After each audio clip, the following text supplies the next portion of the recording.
judicial era, digamos así, secundario. Hoy, en cambio, es un poder primordial en el funcionamiento ordinario y en los equilibrios constitucionales del Estado mexicano. Hasta ahora, el único mecanismo de protección de los derechos que los ciudadanos tenían a su alcance era el vetusto e insuficiente juicio de amparo, un mecanismo que, en virtud de sus efectos relativos, si uno gana un amparo, la protección solamente lo protegía hasta ahora a esa persona. Una ley inconstitucional podría seguir teniendo vigencia y aplicación para todos los demás que no hubieran conseguido un amparo, y el restrictivo criterio de interés jurídico, que hasta hace unos meses constituía un frecuentemente infranqueable requisito de procedencia, en los hechos llegó a convertirse más en un medio de protección de privilegios que de derechos. Un par de datos hablan por sí mismo. El 90% hasta ahora de los juicios de amparo tienen que ver o son lo que se conoce técnicamente como amparos fiscales, es decir, mecanismos para protegerse frente al pago, frente a las normas y concretamente frente al pago de impuestos. 90%. Eso explica en buena medida por qué, de acuerdo con informes de la Auditoría Superior de la Federación, en los últimos años las 50 empresas, cito a memoria, las 50 empresas, los grupos empresariales más importantes del país han pagado menos de 100 pesos anuales de impuestos. Y en segundo lugar, porque de los amparos que son interpuestos, cerca del 60%, alrededor del 60% son desechados. Déjenme decirlo así, desechados porque son notoriamente improcedentes o bien se detectan la inoperancia de los agravios, etc. Déjenme decirlo así, nuestros jueces eran dignos más bien de las grandes ligas porque eran bateadores profesionales, pero eso forma parte también de un modo de formación de los propios jueces. Si uno observa los planes de estudio del Instituto de la Judicatura Federal, el número de horas que se le dedica, repito, a las causales de desechamiento, a los sobreseimientos y a las causales de improcedencia es verdaderamente espeluznante. Las probabilidades en ese sentido de que una demanda de amparo fuera desestimada era muy alta. No hablemos de la vocación así llamada garantista respecto de los derechos fundamentales reconocidos en los tratados internacionales, que ahora ya son de aplicación, de acuerdo con lo que dice la Corte, obligatoria y ex oficio por parte de todos los jueces del país, y que implica una tarea no fácil, porque no sé si alguno de los que estemos sentados aquí, me atrevería a apostar que no, en mi caso yo lo digo francamente, sabemos cuántos derechos humanos están reconocidos en los tratados internacionales que ha firmado México, porque una cosa es hablar de los tratados de derechos humanos que nuestro país ha ratificado. Lo que la Constitución dice es que prevalecen y que forman parte de lo que hoy se conoce como bloque de constitucionalidad todos los derechos humanos contenidos en tratados internacionales. Hay muchos tratados que no son de derechos humanos, cito uno, por ejemplo, la Convención de Viena sobre los Tratados, que de entrada uno diría, bueno, esto no es de derechos humanos en términos generales, en donde hay una disposición que establece la protección consular en causas penales, y ahí hay un derecho humano, por ejemplo. No sé cuántos sepamos, pero ese es el gran desafío que tenemos. Todos los acuerdos comerciales, bueno, Ruperto aquí es experto en esto, tienen algún tipo de derecho humano. Entiendo que hoy en día están tanto Relaciones Exteriores como la Suprema Corte de Justicia encargando de hacer un catálogo que muy probablemente será un libro muy voluminoso, que debe ser el ABC de todo juez, y no pienso los jueces federales, sino hasta los jueces de paz en el país. Decía, el así llamado control de convencionalidad, que supone verificar la congruencia de los actos de autoridad con los tratados internacionales, es algo que solo muy pocos jueces y tribunales están acostumbrados a hacer. Las referencias a los derechos que reconocen los instrumentos internacionales en las sentencias es un extraño patrimonio de unos cuantos juzgadores. Más aún, las técnicas de ponderación de derechos, y aquí Alejandro es experto en eso, no me dejará mentir, o la aplicación de postulados propios de la teoría garantista como el principio pro homine o el de progresividad y no regresividad son raramente comprendidos y aplicados. Por si la anterior fuera poco, hay un problema adicional y con esto voy a concluir. En México, incluso en materia de derechos humanos y garantías, seguimos padeciendo un trasnochado sentimiento nacionalista que es incomprensible con el espíritu de la moderna teoría de los derechos que recogen las reformas constitucionales aludidas. Para muestra un botón, cuando la Corte Interamericana de Derechos Humanos condenó a Chile en el caso así conocido como Última Tentación de Cristo, el caso Olmedo Bustos contra Chile, porque su constitución violaba la Convención Americana de Derechos Humanos, la respuesta de los chilenos fue modificar su constitución para hacerla compatible con el Pacto de San José.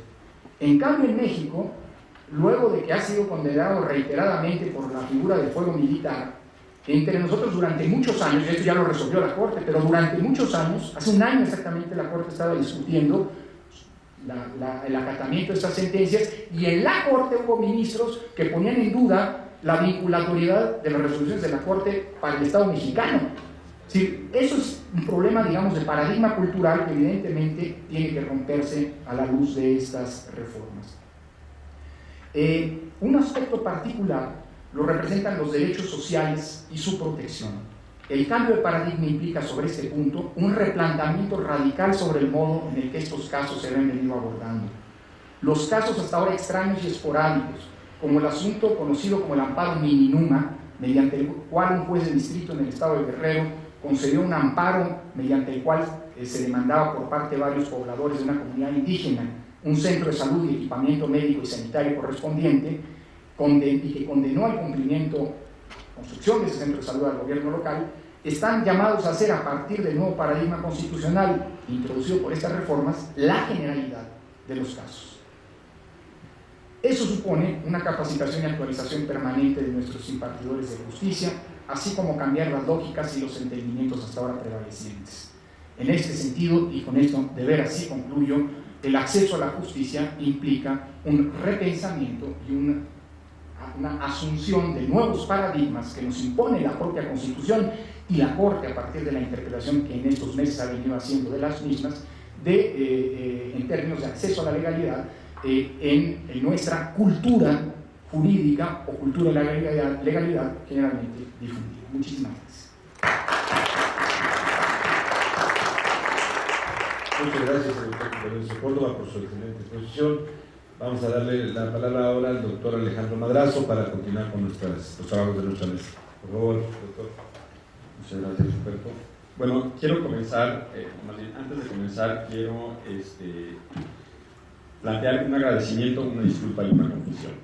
Entonces, el agradecimiento es al seminario y en particular a Rolando Cordera por haberme invitado aquí. Para mí es muy grato poder participar en esta discusión y sobre todo muy grato poder venir a la UNAM, que aunque estrictamente hablando conforme a la legislación universitaria no puedo considerarme parte de la comunidad universitaria porque gracias a la huelga del 99 nunca obtuve mi título, pero yo me siento como parte de la comunidad universitaria y me da mucho gusto poder sentirme tan cerca, aunque esté yo tan lejos en otra institución y en otra ciudad. Entonces, verdaderamente mi agradecimiento por darme una excusa más para visitar lo que yo considero mi casa. La disculpa tiene que ver con que resistí la tentación de hablar sobre lo que sí sé, y entonces voy a hablar sobre lo que no sé. Lo que yo sé es sobre justicia constitucional, que Lorenzo ya nos platicaba un poco al respecto, pero quería yo, en este tema del acceso a la justicia, la cultura de la legalidad, enfatizar un aspecto mucho más, creo, fundamental, más cotidiano que la justicia constitucional. Y tiene que ver con el acceso a la justicia a nivel más bajo, y aquí quiero irme a un nivel todavía más bajo que el amparo, que ya en el mismo sentido que Lorenzo, de no buscar las acciones y las controversias que son tan altisonantes, sino ir hacia los amparos. Yo quiero irme todavía más abajo y hablar de las primeras instancias a las que puede acudir la ciudadanía. O sea, la construcción de la cultura de la legalidad a través del acceso a la justicia en la cotidianidad de los ciudadanos. Y la confesión tiene que ver que, como yo no soy experto en estos temas, voy a apoyarme fuertemente del trabajo de colegas mías del CIDE, concretamente dos de ellas, por si les interesa buscar más sobre estos temas. Una es Catalina Pérez Correa, que además de ser muy buena por el derecho, tiene la fortuna de ser mi esposa. Y la otra es Ana Laura Magaloni, que es la fundadora de la División de Estudios Jurídicos de CIDE, fue mi jefa, ahora es mi colega. Entonces, bueno, mucho de lo que voy a decir está basado en el trabajo que ellas han hecho en los últimos años, y en ese sentido, pues quisiera orientarles hacia sus trabajos para conocer más sobre estos temas. Primero que nada, quiero subrayar que invertí yo el orden de los factores, y creo que invertir el orden de los factores sí afecta el resultado. El título de la ponencia es Cultura de la Legalidad y Acceso a la Justicia, y yo quiero plantearlo al revés: Acceso a la Justicia y Cultura de la Legalidad. quiero pensar en el acceso a la justicia como un vehículo de construcción de la cultura de la legalidad en nuestro país. Y aquí, muy brevemente, para ubicarlos en qué estoy hablando, son temas ambos que rebasan con mucho lo que yo voy a hablar el día de hoy. Por cultura de la legalidad creo que podríamos entender pues, tres cosas, por hablar en términos muy sencillos. Primero, una disposición a cumplir con las normas. Segundo, una disposición a acudir a las autoridades. Y tercero, una disposición a someterse a las decisiones de las autoridades cuando se acude a ellas. Y por acceso a la justicia, podríamos hablar también de muchas facetas. Podríamos hablar de las instancias que existen, en primer lugar, de los procesos que se llevan a cabo en esas instancias y de los resultados. O sea, el acceso a la justicia tiene que ver no solo con literalmente acceder a la justicia, sino también con qué justicia recibimos. Si, por ejemplo, llegamos hasta la Suprema Corte, pero nos sobreseen por alguna de las causales, pues no tenemos un acceso a una justicia sustantiva de calidad, ¿no? Inclusive si la Corte resuelve, por ejemplo, y aquí voy a citar el caso de la interrupción ilegal del embarazo en el Distrito Federal, con todo el bombo y platillo del mundo y con un enorme impacto, pero omite hablar de los temas centrales que están en la problemática, creo que también podemos hablar de un problema de acceso a la justicia. O sea, en el caso de la acción de inconstitucionalidad del 2008 sobre la interrupción del embarazo, la Corte resuelve el caso, resuelve en un buen sentido el caso, pero omite hablar, por ejemplo, de la cláusula constitucional que habla del derecho a decidir, ¿no? Entonces, bueno, pues ahí creo que hay un problema de acceso a la justicia en términos de no tener una respuesta sustantiva por parte de la Corte, ¿no? Todo eso no me voy a ocupar ya. Quiero ocuparme fundamentalmente de las instancias que existen y en su intersección con la disposición para acudir a esas instancias por parte de la ciudadanía. Entonces, cruzando estos dos aspectos que son muy puntuales de ambos conceptos, es donde quiero que me acompañen el día de hoy. Y para ello voy a remitir a dos marcos teóricos que creo son de utilidad. El primero es planteado por un profesor estadounidense de la Universidad de Stanford, se llama Lawrence Lessig, él es constitucionalista originalmente, pero es el gran gurú de la regulación del Internet y de la propiedad intelectual. Y en sus trabajos tempranos, cuando apenas venía saliendo el derecho constitucional y metiéndose al tema de la regulación del Internet, él hablaba de 4 modalidades de regulación de la conducta, y este marco creo que nos va a ser muy útil. Dice que la conducta se puede regular a través del derecho, estableciendo sanciones cuando alguien hace lo que no debe hacer. Se puede regular a través de la economía, o sea, generando incentivos para que la gente haga lo que uno quiere que haga. Pero se puede regular también a través de otros dos factores que son los que más importantes me parecen para este efecto. Uno es la arquitectura, o sea, literalmente el espacio que posibilita la conducta. Y otro es la sanción social. Y aquí quiero pensarlo más como el espacio social, los códigos interpersonales que posibilitan las conductas. Y él da ejemplos muy ilustrativos que voy a mencionarlos brevemente para que se entiendan bien. Él habla, por ejemplo, de la discriminación con los discapacitados. Entonces dice, bueno, pues una forma de eliminar la discriminación con los discapacitados es establecer una norma que diga que se sancionará a quien discrimina a los discapacitados. Que las empresas que no contratan a un discapacitado por serlo serán sancionadas. Otra es generar incentivos fiscales para que las empresas contraten a personas con discapacidad. Eso serían derecho y economía. Otra es obligar a la empresa a poner una rampita a la entrada de su edificio. Y esto implica un costo hundido para la empresa, y ya el costo de tener trabajando a una persona con discapacidad que necesita una silla de ruedas, pues da lo mismo, porque todas las ya lo pagan. Y otra es la sanción social, hacer una campaña de publicidad que diga las personas con discapacidad tienen las mismas capacidades de trabajar y anhelos de trabajar que los demás. Bueno, lo que Lessig dice es que muchas veces la arquitectura es el mejor vehículo para regular la conducta. Él apuesta a que poner una rampita en la entrada de los edificios va a ser un vehículo mucho más eficaz, no solo eficiente, sino eficaz, para que las empresas contraten a gente con discapacidad. Bueno, tomando esto en consideración y tomando la importancia de la arquitectura, quiero que reflexionemos sobre precisamente la disposición para acudir a las instancias. La arquitectura aquí la voy a hablar yo en un sentido amplio, conjuntando tanto la arquitectura física como esta arquitectura de interacción interpersonal, la sanción social, los códigos interpersonales. Entonces, bueno, pues el acceso a la justicia como un vehículo de construcción de la cultura de la legalidad, la pensaríamos desde esta perspectiva, creo que puede ser más interesante. Lo primero que quiero decir es que la cultura de la legalidad es multifacética y no se va a construir nada más a través del tema del acceso a la justicia. Entonces, es relativamente modesto el tema, los puntos que quiero hacer el día de hoy son modestos comparados con el tamaño del animal. Ahora bien, para generar la cultura de la legalidad me voy a enfocar en la arquitectura, entendida en este sentido amplio como códigos interpersonales y espacio físico, porque creo que la experiencia con las instituciones. La experiencia personal que las personas tienen a la hora de interactuar con las instituciones es determinante en esa construcción de la cultura de la legalidad. Y es determinante porque, como aquí diríamos, cada quien platica dependiendo de cómo le ven la feria.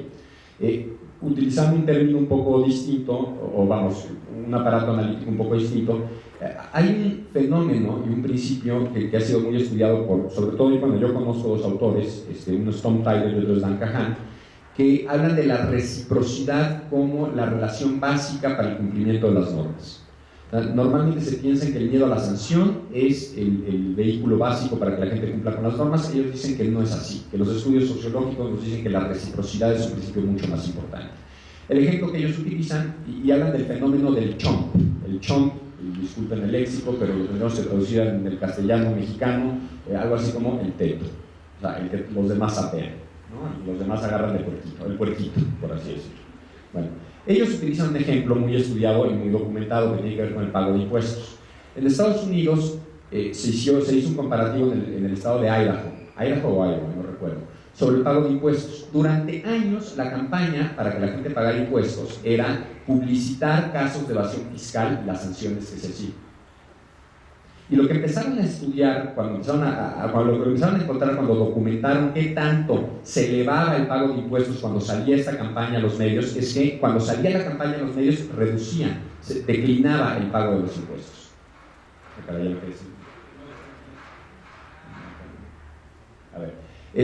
Declinaba el pago de los impuestos. Y entonces empezaron a hacer entrevistas cualitativas y lo que encontraron es que la gente percibía que si los demás no pagaban, ¿por qué diablos iban ellos a pagar? No querían ser el chomp que sí pagaba los impuestos.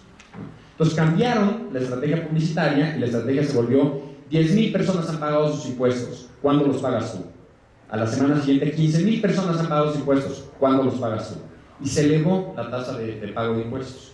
Es algo así como si en el periférico nosotros hacemos cola durante 15 minutos para salirnos del periférico y cuando estamos a punto de llegar y se mete por la izquierda, bueno, lo siguiente que vamos a hacer, nos rebasa por la izquierda y se mete sin hacer la cola, la siguiente vez que estemos en eso, de mensos vamos y hacemos la cola. Vamos a rebasar por la izquierda y cortar la fila hasta el final, ¿no? Entonces, el fenómeno de sentirse como que uno es víctima de los demás es un problema serio. Aquí quiero enfatizar la relación de reciprocidad no solo con los demás, como es el fenómeno de la salida del viaducto, sino también con la autoridad. O sea, si la autoridad no respeta la norma, ¿por qué la voy yo a respetar? Si la autoridad no se toma en serio el acudir a la justicia, ¿por qué me lo voy a tomar yo en serio? Y entonces aquí es donde la arquitectura en sentido amplio se vuelve determinante. Y de nuevo aquí el acceso, o sea, la disposición de acudir. Voy a utilizar muy pocos datos empíricos en esta parte, un poco más en la parte siguiente. La encuesta hecha por el INEGI, que Luis Raúl nos mencionaba, nos dice que el 78% de los delitos que ocurren en este país no son denunciados. La mayor parte de la gente no denuncia los delitos de los que es víctima. Este es el caso extremo. El derecho penal supuestamente es cuando hay las sanciones más graves, más bien cuando hay la afectación más grave a los intereses de una persona. Si en este caso extremo, en el cual hay una vulneración que amerita el castigo penal, la gente no acude a la justicia, pues no es indicativo de qué tanto la gente quiere acudir a la justicia cuando no hay una vulneración tan grave, cuando puede ser una cuestión meramente civil. Ahora, cabe la pregunta, ¿por qué no acude la gente? Quizá es porque los montos que le roban, porque son robos sin violencia, de poca monta, y no es relevante para ellos acudir a la justicia. Bueno, también tenemos datos al respecto. Aquí están las causas del propio INEGI que los entrevistados dieron de por qué no acudieron a denunciar un delito. La principal es porque es una pérdida de tiempo. Casi el 40% de las víctimas de los delitos no acuden porque consideran que es una pérdida de tiempo. Desconfianza de la autoridad es la segunda, que le sigue, con 15%. Trámites largos y difíciles, 12%. Delito de poca importancia, solamente el 10%. No tenía pruebas, 10%. Si nosotros hacemos el agregado y juntamos pérdida de tiempo, desconfianza de la autoridad, trámites largos, actitud hostil de la autoridad y miedo a que lo extorsionen, que serían las causales que podemos considerar que tienen que ver con el desempeño de la autoridad frente a las víctimas, tenemos que el 71% de los delitos no se denuncian porque la gente simplemente no se quiere acercar a la autoridad. Ahí tengo una anécdota que si me da tiempo referiré de hace un par de semanas, pero vamos, creo que es un fenómeno que todos podemos identificar, la resistencia a acudir a una autoridad.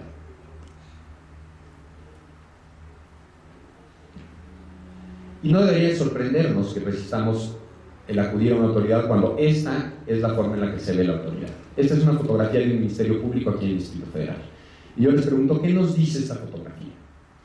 Ustedes pueden ver el escritorio de un Ministerio Público. Esta foto está tomada desde la perspectiva del Ministerio Público. Entonces, el escritorio del Ministerio Público pues, se ve desarregladón, tiene una persona enfrente que puede ser un denunciante o un testigo. La persona que vemos ahí claramente está aburrida. O sea, lleva un rato ahí esperando a ser atendida. El archivero que está atrás, que es donde se contienen los expedientes, o sea, literalmente es el caso físico, están entreabiertos, con expedientes amontonados arriba. O sea, eso quiere decir que el expediente no es relevante. Pero además, si vemos un poco más atrás, ustedes podrán ver que atrás vemos a una persona esperando en una barandilla. Esa es la barandilla de acceso al Ministerio Público. Ahí es donde todo el mundo llega de primera instancia al Ministerio Público. Y justo atrás están los baños. O sea, está el pasillo, el baño, la barandilla e inmediatamente la silla donde se le toma la declaración a una persona o donde un testigo rinde su testimonio. El testigo seguramente se va a sentir vulnerable en un espacio físico de este tamaño. Vulnerable en el sentido de estar expuesto a que pueda su declaración ser escuchada por quizá el inculpado. Vulnerable inclusive a los olores del baño, que uno casi puede imaginarse a qué huele el baño que está allá atrás. Entonces, y el desarreglo en general del espacio, el descuido con los expedientes, básicamente lo que está comunicando es: tú no nos importas. Pero no solo le está comunicando tú no nos importas a la persona que está declarando, le está comunicando tú no nos importas al Ministerio Público. Cuando el Ministerio Público tiene que trabajar en esas condiciones, frente al baño todo el día, interrogando a agentes, también le estamos diciendo al Ministerio Público que él no nos importa. ¿Por qué es esto importante? Y aquí voy a pasar a darles datos sobre la justicia en México y cómo asignamos el presupuesto para justicia en México. Este es un Ministerio Público, los datos que voy a dar a continuación tienen que ver con justicia, con administración de justicia, o sea, con juzgados. Pero de todos modos, me voy a enfocar en los juzgados de primera instancia, locales, que son pues, la puerta de entrada. O sea, la primera puerta de entrada en materia penal es el Ministerio Público y después pasa a un juzgado local, en materia civil es directamente el juzgado local. Aquí lo que me interesa es que estas son las primeras experiencias de las personas con las autoridades. Podemos ver que México gasta per cápita muy por debajo de las demás federaciones en este ministerio. Aquí tomamos, este es un estudio realizado por Ana Laura Magaloni y Carlos Elizondo, que está publicado como documento de trabajo en el CIDE, si quieren buscarlo, y que es muy ilustrativo. Lo primero que nos dice es que gastamos poco. México gasta per cápita unos 471 pesos y le sigue en nivel de poco gasto Argentina, con más del doble, 983 pesos. Ya no hablemos ni de Brasil, que gasta 1,000 pesos, 1,096 pesos, o de Estados Unidos y Canadá, que gastan hasta 1,800 pesos per cápita en justicia. Entonces gastamos poco en justicia. Pero además, ¿cómo gastamos en justicia? Estas barras que ustedes ven aquí son el número de ingresos y egresos, o sea, los casos que llegan a los juzgados locales de cada estado y el federal. En el extremo izquierdo ustedes ven los juzgados federales y ahí tienen algunos ejemplos que van desde el Distrito Federal y el Estado de México, que son estado de entidades federativas ricas y entidades federativas que están muy bajo en el PIB nacional, como son Tlaxcala y Colima. Bueno, lo que podemos ver es que el Poder Judicial Federal, en términos absolutos, recibe un número ínfimo de casos comparado con la justicia local. La justicia local, inclusive en un estado tan pequeño como Colima, recibe muchos más casos que el Poder Judicial Federal. Entonces, el grueso de la administración de justicia está, el grueso de la carga de trabajo, el grueso de la experiencia ciudadana con la autoridad, cuando busca justicia, está en las instancias locales. Las federales son marginales. Veamos ahora los presupuestos. Aquí ustedes pueden ver, esta barra nos sirve para ver dos cosas. La barra azul oscuro es el gasto de la justicia federal, la barra intermedia es el gasto en la justicia local y la barra más clarita es el gasto en la justicia total. Bueno, ya habíamos visto que tenemos mucho menor gasto que las demás federaciones del hemisferio, pero lo que es más sorprendente de todo es que mientras en todas las demás federaciones del hemisferio el gasto en justicia local es con mucho superior al gasto en justicia, el gasto per cápita en justicia federal, En México es a la inversa. El gasto per cápita en justicia local es muy inferior al gasto en justicia per cápita a nivel federal. O sea, tenemos invertido nuestro gasto. No solo gastamos poco, sino además gastamos más donde menos demanda hay. Y gastamos mucho menos donde está el grueso de la carga que pues, la ciudadanía está buscando justicia por parte de las autoridades. Este es nada más un dato que también me parece muy curioso en términos de sueldos, por ejemplo. Porque esto no es nada más que le estamos diciendo nosotros al usuario del sistema que llega a presentar una denuncia o que se le diga un caso, sino también al funcionario judicial. Entonces, ¿qué le estamos diciendo? ¿Qué le está diciendo quien hace el presupuesto al funcionario judicial? Aquí ustedes pueden ver en la barra azul oscuro el sueldo de un juez federal, en la barra azul intermedio el sueldo de un juez local en una entidad federativa rica, relativamente rica, y en la barra azul más claro el sueldo de un juez local en una entidad federativa relativamente pobre.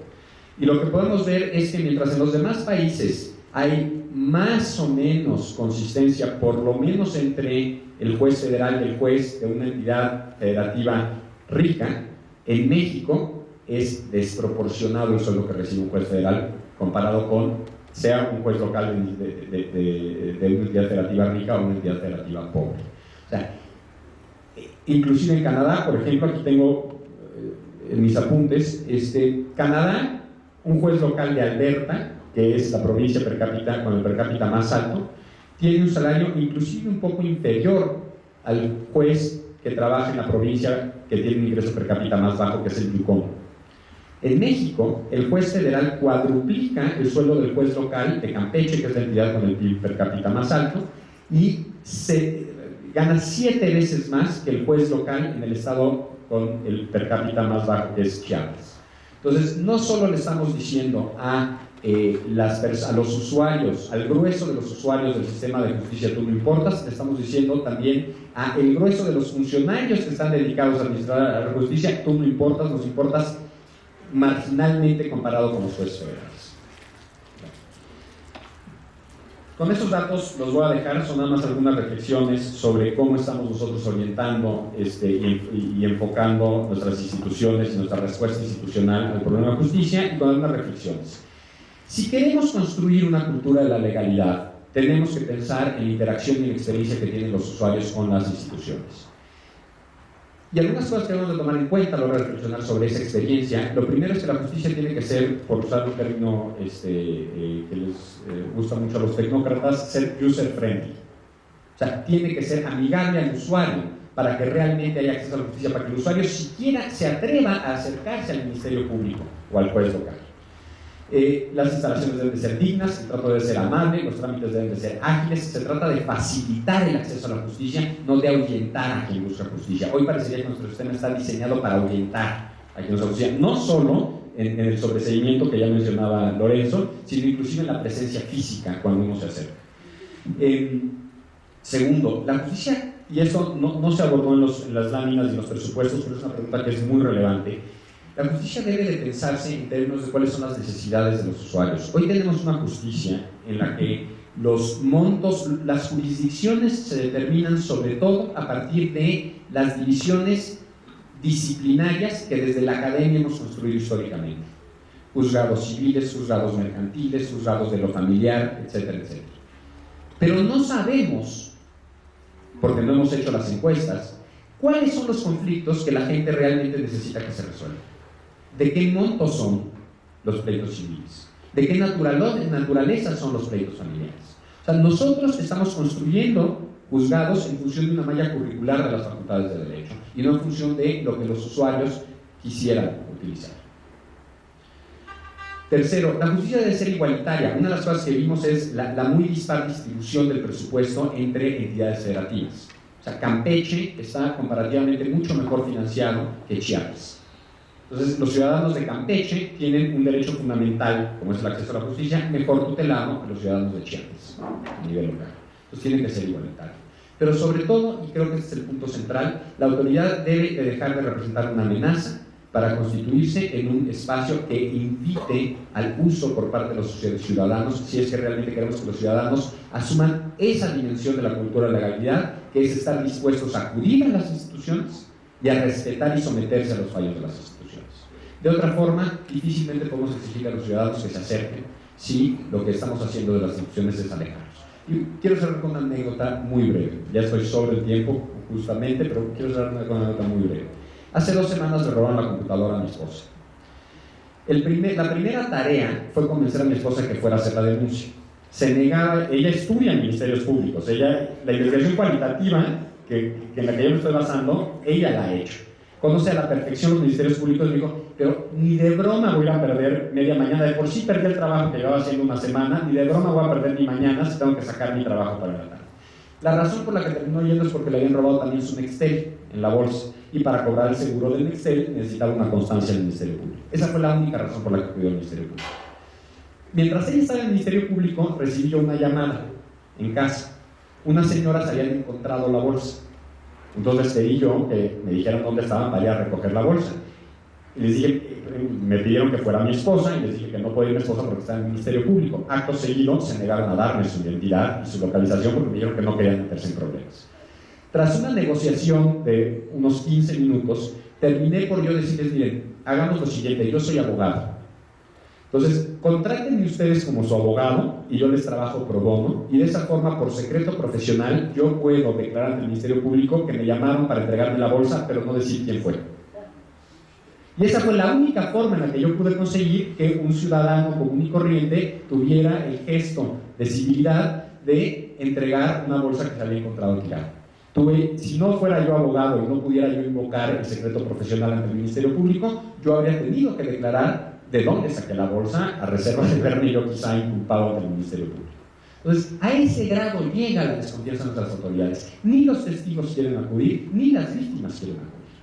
Y mientras no atendamos ese punto de encuentro que determina, ese punto de encuentro entre ciudadano y autoridad, que la experiencia en ese punto de encuentro es la que determina, creo, la actitud que en una relación de reciprocidad la ciudadanía va a tener frente a las autoridades y frente al derecho en general. No vamos a resolver el problema de la legalidad por más que mejoremos nuestros catálogos de derechos humanos, nuestros vehículos de acceso a la Suprema Corte, inclusive, diría yo, nuestros sueldos y nivel de nuestros jueces. Tenemos que pensar muy seriamente en la experiencia del usuario para no solo tener un acceso a la justicia que es efectivo, sino para fomentar desde la autoridad la cultura de la ciudadanía. Gracias. Muchísimas gracias al doctor Alejandro Madrazo por su excelente exposición. Queda uno con la impresión de que nuestro sistema de impartición de justicia es un desastre. Hemos escuchado verdaderamente exposiciones excelentes, pero muy desalentadoras. Yo disculpo me lo pidió el licenciado Luis González Pérez que les pidiera una disculpa. Tiene que retirarse, tiene que atender una comisión derivada de su cargo como abogado general de la universidad y por eso se retira. Continuaríamos con una breve intervención del maestro Benito Hernández para hacer los comentarios finales y después yo los invitaría a que pudiéramos tener un breve debate. No sé con cuánto tiempo contamos, pero vamos a, en cuanto nos avise que ya tenemos que cortar, pues ahí le damos por terminar nuestra intervención. Entonces, ahora tiene la palabra el maestro Benito Hernández. Por favor, maestro. Muchas gracias, señor director. Muy buenos días. Agradezco a ustedes la oportunidad de ser escuchado esta mañana. Los planteamientos vertidos por los distinguidos ponentes en el tema de la cultura de la legalidad y acceso a la justicia han sido resueltos del siguiente modo. Luis Raúl González Pérez inicia definiendo a la cultura de la legalidad como el conjunto de modos de vida y de costumbres, de conocimientos y grado de desarrollo que tiene una sociedad en relación a la legalidad, es decir, aquello que está ajustado a un sistema u orden jurídico vigente. Destaca también que el 79.6% de mexicanos se siente insuficiente, protegido ante el abuso de autoridad. El 30.3% aceptaría que se violen los derechos humanos en contra del abuso, aceptaría que se violen los derechos humanos en la lucha contra la delincuencia organizada y 33.2% estaría total o parcialmente de acuerdo en que se utilice la tortura como medio para obtener información en este combate al crimen organizado. Para González Pérez, una adecuada cultura de legalidad no se podrá alcanzar mediante reformas legales o estructurales mientras no se produzca un cambio de paradigma dentro de los miembros de la sociedad, al generar en ellos la convicción de que el cumplimiento de la ley produce sus frutos y que es más conveniente, tanto para los individuos como para la colectividad, ser honestos que deshonestos, y que el cumplimiento de las obligaciones a cargo de cada uno redunda en beneficio de todos. Para finalizar, señala que las instituciones de educación, en particular las de nivel superior, deben asumir su responsabilidad social y contribuir en el ámbito de las atribuciones que les son propias a la solución de los problemas en materia de seguridad y de justicia, generando esquemas de vinculación con la sociedad y el Estado para la investigación, desarrollo de contenidos educativos y mecanismos participativos coherentes con el perfil de la nueva política de Estado en seguridad y justicia que se aspira. El objetivo es generar entre la sociedad mexicana una nueva cultura de legalidad, sustentada, entre otros principios, en el que el derecho es producto del consenso, que la ley se aplica de forma equitativa, que cualquier persona puede tener acceso a la impartición de justicia y que existen dispositivos jurídicos para hacer valer los derechos que el Estado se ha comprometido y tiene la obligación de garantizar. Por su parte, el doctor Lorenzo Córdoba Vianello señala que el Estado constitucional encausa la vida pacífica colectiva. El principio de legalidad es insoslayable para el control de los órganos de poder. Las democracias constitucionales se distinguen de las autocracias porque preservan la libertad y delimitan el poder político de los poderes, tanto político como de los poderes privados. Para Córdoba Vianello, la cultura de la legalidad es la convicción del respeto a la validez legítima de las normas. A falta de ello, deviene el estado de naturaleza, el de las pulsiones, en el que todos pierden, el estado autoritario de normas arbitrarias. Por ello, postula que necesitamos mecanismos de protección como el control constitucional del poder para evitar una justicia restringida y garantizar los derechos de los ciudadanos. Es preciso repensar y asumir los nuevos paradigmas en términos de legalidad y acceso a la justicia.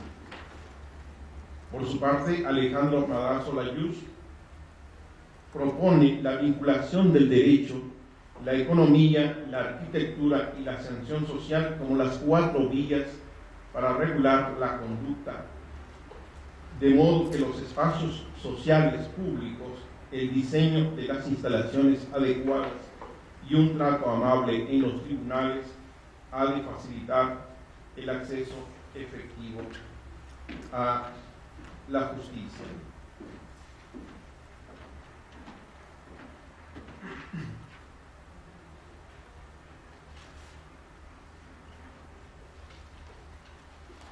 Al respecto, debo comentar que el malestar social, la desconfianza a las instituciones, la violencia creciente en la sociedad y el aumento de publicidad y de penas deviene en un reverso mortífero que resulta la intolerancia, el ocaso de la autoridad, la responsabilidad, así como de la simbolización de la ley y de la justicia. Las condiciones políticas de nuestro tiempo proponen la noción de víctima como paradigma de una violencia irreductible en las relaciones de poder, en el que la comunidad no solo es amenazada por los grupos de delincuencia organizada, sino por el establecimiento de estado de excepción, fundante de un estado de emergencia permanente bajo el esquema de una persecución política perversa del otro hasta alcanzarlo en la infinitud.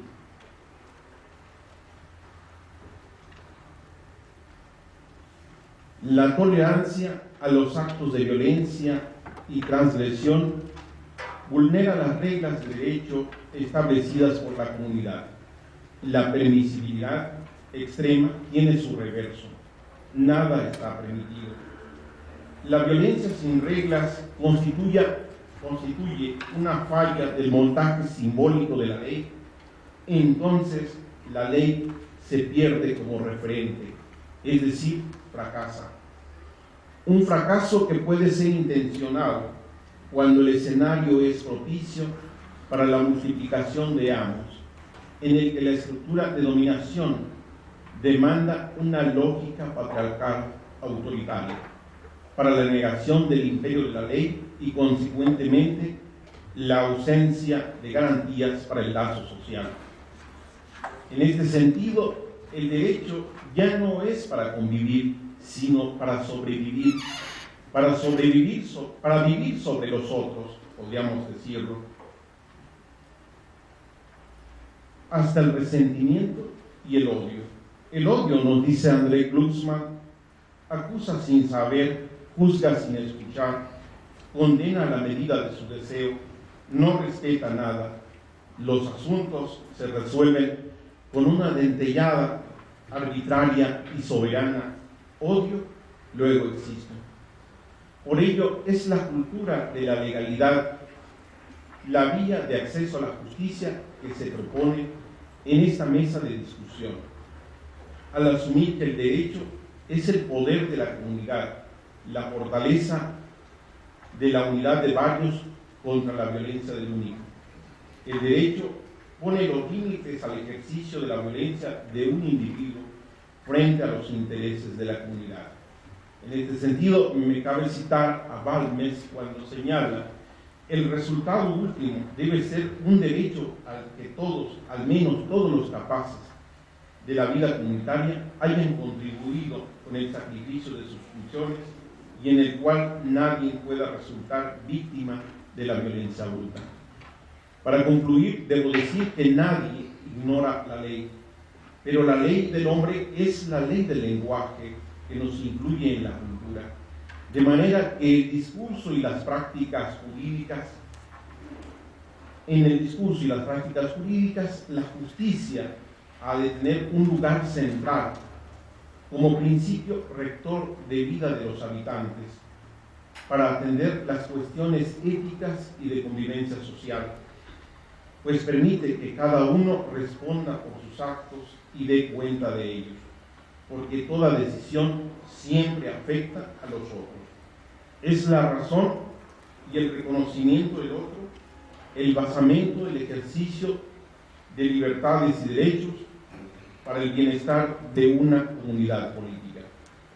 Estos son mis comentarios, señor presidente, y muchas gracias por escucharme. Gracias, maestro Benito Hernández. Bueno, pues ahora tenemos unos minutos para un diálogo con los conferencistas. ¿Está bien? Rolando, sí. Adelante, maestro Rolando Poley.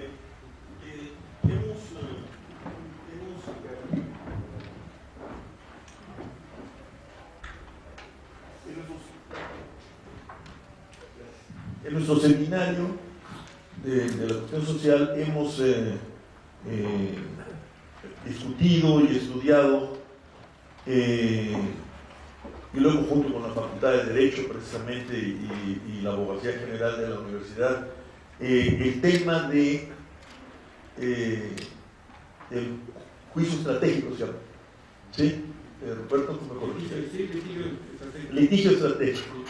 La idea pues, promovida, entre otros, por el ministro Cosío, con quien organizamos ese seminario allá en la Facultad de Derecho, de que por la vía jurisdiccional se puede abrir una brecha a esto que es el centro de nuestro alegato, que es la exigibilidad de los derechos sociales. Y me recuerdo que allí en la Facultad de Derecho pues, examinamos, bueno, oímos muy conceptuosas intervenciones y relatos de experiencias de varios países, referencias a otros y a otras experiencias muy atractivas, como, no sé si se recordará, Ruperto, de India, en donde después del golpe de Estado, del autogolpe un poco que hizo la señora Gandhi, los ministros de la Suprema Corte buscaron legitimar su existencia y su presencia, y ellos promovieron en las comunidades reclamos de las comunidades ante la Suprema Corte para que se hicieran realidad derechos que están consagrados en la Constitución de India, etc. Bueno, resulta muy interesante ese camino. Tuvimos al propio ministro Cosío en un par de ocasiones, en varias reuniones nuestras, etc. Pero después